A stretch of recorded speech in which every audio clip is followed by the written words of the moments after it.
which is pretty interesting. So Stephanie, straight after 9 o'clock on the football show, followed by Tim Vickery looking ahead to Brazil, Uruguay, with a nod back to 1950, which Brazil are still not quite over.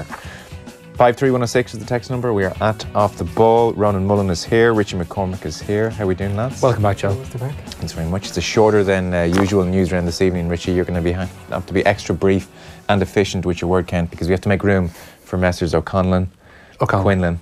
Get the names right, Joe, if you're going to squeeze me out for them. And O'Driscoll. Yes, I'm going to be extra courteous tonight, don't worry. We had a great night at the Olympia last night, I must say. The Olympia is an extraordinary venue. Of all the venues that we are lucky enough to ever get to do, the Olympia is so amazing because the acoustics are just phenomenal. Yeah. And the thing that strikes you when you're on the stage, as opposed to when you're in the crowd, is how small and intimate it feels. When you're in the crowd, it can feel pretty big. It does, yeah. Because it's so high, and often, I mean, you're often in the cheap seats up. We've all been that soldier up top, and it does feel very big. But actually, when you're on the stage, it feels much, much smaller and on top of you because it's so steep. So and it goes up high so quickly. The balcony is just right there. Oh, true, totally. So like the person in the back row at the ground floor, you could talk to without a microphone, and so the whole thing just almost seems to go straight up. You feel like the people on the very top are hanging over you almost, you know, and then you've got obviously everybody at the side. It's just the most amazing venue. All right, Joe, they weren't all there to see you last night. Calm down. Literally nobody was there to see me, don't worry. And well, we had a moment actually at one stage where somebody in the interval was kind of giving give a cheer for this person, give a cheer for that person. So they started with Alan Quinlan. It's Adrian Barry doing this. No, he wasn't there. Massive cheer for Quinlan, and then it was Keith Wood, and then Justin Marshall way, and there's a bit of a rhythm to it now, and then it's Paul O'Connell way, and then it's Brian O'Driscoll way, and then they get to me. Ooh. Proper booing. Good. Yeah, that was nice. Much appreciated. Keeping you honest. Was it pantomime or did you take it personally? Took it personally initially, and then... no, he's definitely still taking it personally. Then got over it. Still not talking about it 24 hours later on the radio or anything. No, but it was great stuff. So the plan is to play you some of the chat between O'Connell and Brian O'Driscoll and Quinlan this evening, and then tomorrow, Justin Marshall. It was really good. I was actually more, because we've had, you know, without wanting to sound like we're more jaded by this stage, we've had O'Connell, we've had Brian, we've had Keith and all that, but what's Marshall like? Because we don't necessarily get an insight into the All Blacks all that often. Funny. Yeah? Yeah. 81 appearances for New Zealand, 24 tries in his 81 appearances, which is quite something. Not bad. He walked out on stage and threw a signed Justin Marshall rugby ball into the crowd. That's on brand. I was going to say that's a baller move, but there we go. Yeah. So no, he was good, and he was good on lots of things, like even the haka. It was very interesting because it came up at one stage. Obviously, I was curious because we always talk about the haka from our vantage point. So, what are they thinking during the haka? And he was thinking a lot of the time, not to misrepresent him, because he was talking about how important it is and the respect he has for it and everything. But he said, I was rubbish at doing it. I just didn't look intimidating doing the haka. So I tried to stand at the back where no one could see me. You'd imagine for some, because it is a big thing. Yeah. That if you haven't got the moves or the rhythm for it, or even the intimidating nature about you, it can be an awkward couple of minutes. For sure. And there was an interesting moment where we were talking to O'Driscoll about how you handle it, and he was saying, you know, there's various things you can do, and one of the things you should try and control is when the haka finishes, to almost take the sting out of it by really taking your time to take off your tracksuits and go over to the sideline and really slow down the mood and extenuate the amount of time between the haka finishing and the game kicking off. You know, take the sting out of the whole thing. Let their blood go down a little bit. Exactly. Yeah. And so then I said to Justin Marshall, what's the best thing the opposition can do to counteract the haka? And he said, kick off straight away. And I kind of laughed, thinking he was being sarcastic because O'Driscoll had just given that answer. And he said, no, seriously, kick off straight away. We're all a bit wrecked after doing it. It's emotionally draining. He said, watch, if you're at the game on Saturday, he said, watch what the New Zealand team will do after the haka. They'll go and regroup and they'll have a little drink. And they actually want a few seconds after the haka, it turns out. So, you know, we had it completely wrong. It's such a weird thing that nobody in the span that it's been performed, for want of a better term, on the international stage, that nobody has come up with a definitive way to responding to it. Like the one that always sticks out for me is Wales from about a decade back at this stage, where they just all stood in the line straight afterwards and didn't move after the haka, which only served to, I'd imagine, keep the blood up from a New Zealand point of view, because they were just staring there and going, all right, we're well up for this challenge now. And Wales are kind of half thinking, do we move, do we not, do we move, do we not? Waiting for Alan Jones going to give them the nod. And they didn't, and it took a while, and it took the referee to calm things down. And get everybody moving to one side. But like, what is the response to that? I don't know really. It's funny, like, it seems like such an outmoded thing, like on the surface, this idea of doing a pre-match ritual, but there's people, non-rugby fans, who, if they're walking past the TV and they say, oh wait, the hack is on, and they'll stop and watch it. So it's kind of synonymous with rugby in that sense. It's iconic, really. Yeah. And it's the one game you're guaranteed everybody will be in the stadium 10 minutes before. Yeah. You know? Yeah. So, but Justin Marshall with Keith Wood and the lads is going out tomorrow night. And then obviously we'll podcast the whole thing. It's well worth the listen. It's really good, even if you don't get around to it before the New Zealand game. It's mostly timeless. Like, O'Connell's very funny. You'll hear a good chunk of O'Connell this evening about how he's trying to learn French, and it's just... There's something about Munster, man. Because the thing about French is, like, when you learn German to a degree, and I know this from experience somewhat, the accent comes with just the functionality of the words. Like, the way the words are formed essentially forms your accent. Whereas with French, you actually have to put on an accent while also speaking the words that are in front of you. You don't just get away with going, je suis... Well, I asked him how his accent is. Irlandais. He said, not good. He's listening to Charlie and the Chocolate Factory in French. That's his current listening, which is just fantastic. He was in great form. Having Quinlan there was fantastic, because Quinlan straight away, right off the bat, just started needling him. Like, he's, remember you did this? Remember you said that? I mean, effectively the first 10 minutes is, why is Paul O'Connell such a weirdo? That's kind of what you're getting into in about 15 minutes time or so. Lads, is there anything worse than seeing a non-New Zealand club side, or worse, a group of guys in a stag doing the haka? That's an instant punchable offence, says Sarah in Portlaoise. Don't think I've seen that too much, actually. Although I would agree with Sarah that they should be punched. No, that is true.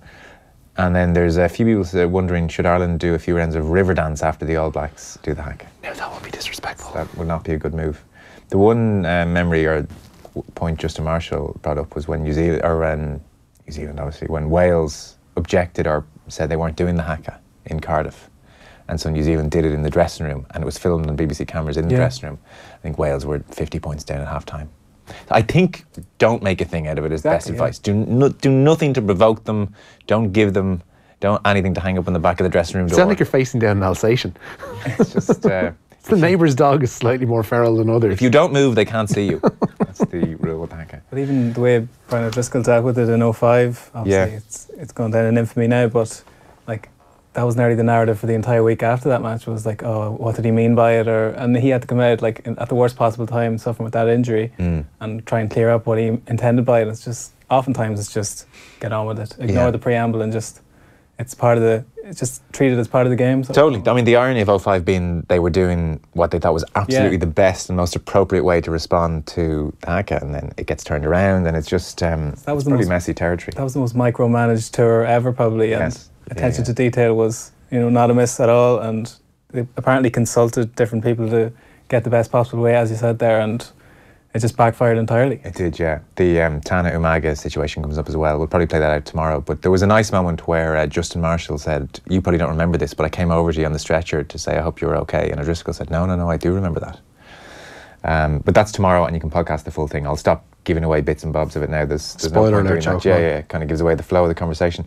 The Newsround this evening is brought to you with Screwfix.ie, championing the trade with a choice of over 20,000 quality trade products. And you're giving us the latest on Republic of Ireland situation. Yeah, Matt Doherty ruled out of this week's games for the Republic of Ireland as the Wales wing back suffered a facial injury in the club's draw with Arsenal last weekend. Manager Martin O'Neill says Doherty's absence may see Ireland revert to a four-man defence. Something Keith Andrews on this very show last night was dead set against. Meanwhile, Michael Obafemi will not be playing a competitive international for the Republic of Ireland this week.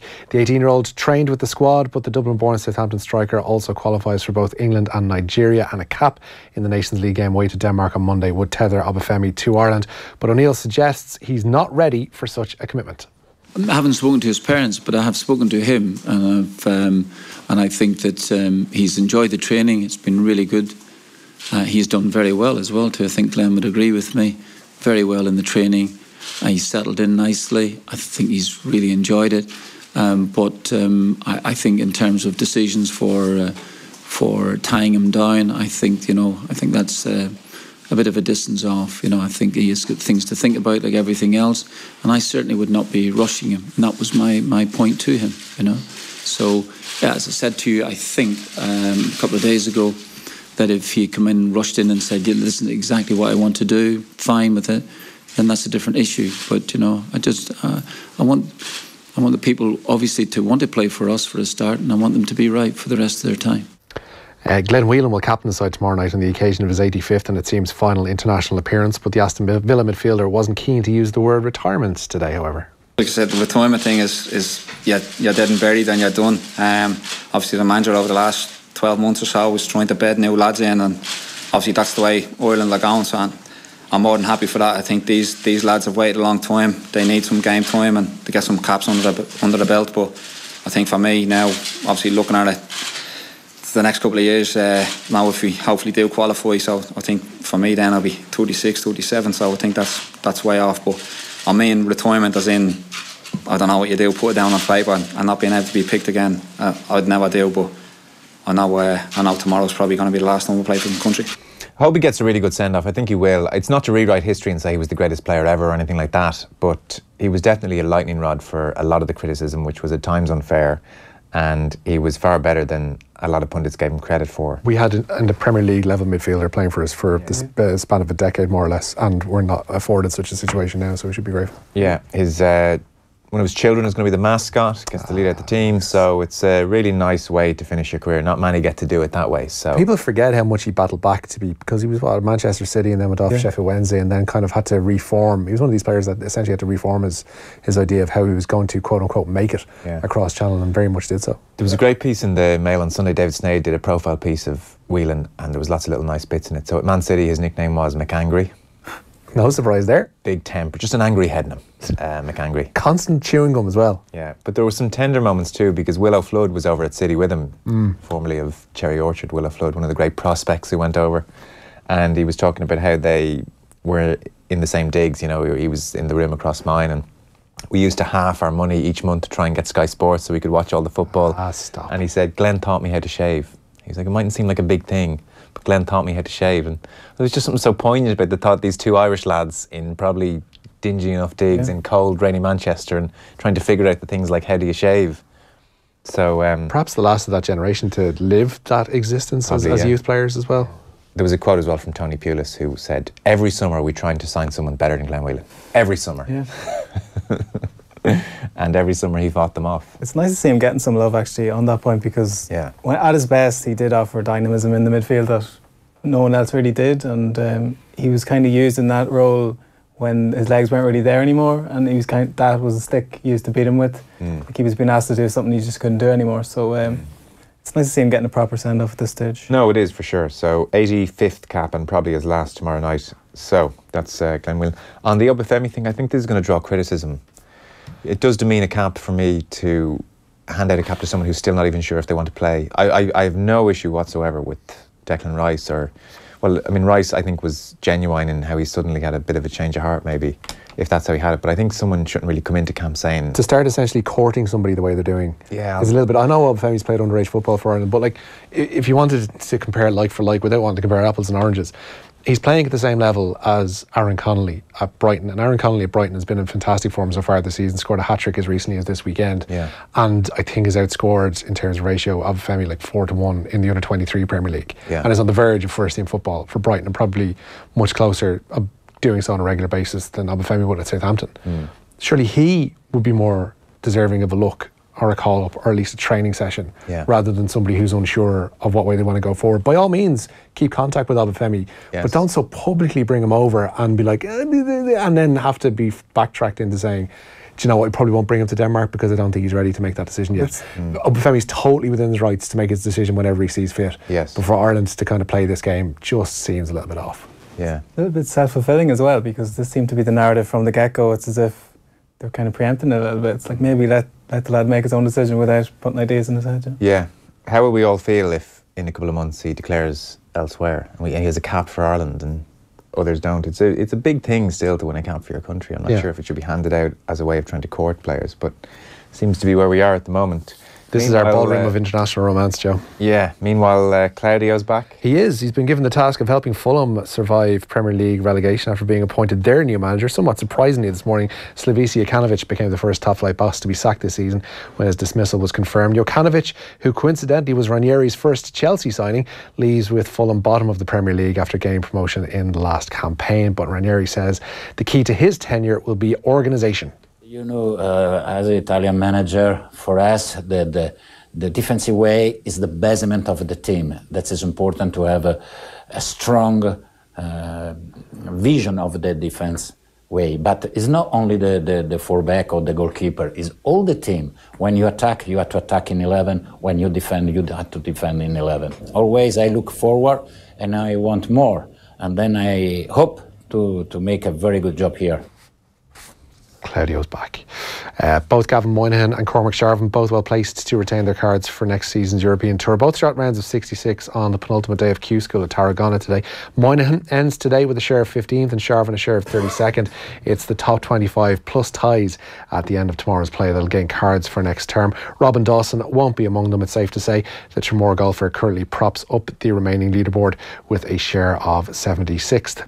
While a report from French media outlet Mediapart claims that N'Golo Kante refused to have money paid to him via an offshore company. The latest Football Leaks piece claims he set up an offshore company but then refused to be paid 1.9 million in image rights to him through that company. A source claims Kante is, quote, unflinching. He just wants a normal salary. Speaking of the report, an unnamed Chelsea executive allegedly responded by saying, was the person who came up with this on ecstasy. Sorry, as in it's so off the wall and mad. Yeah.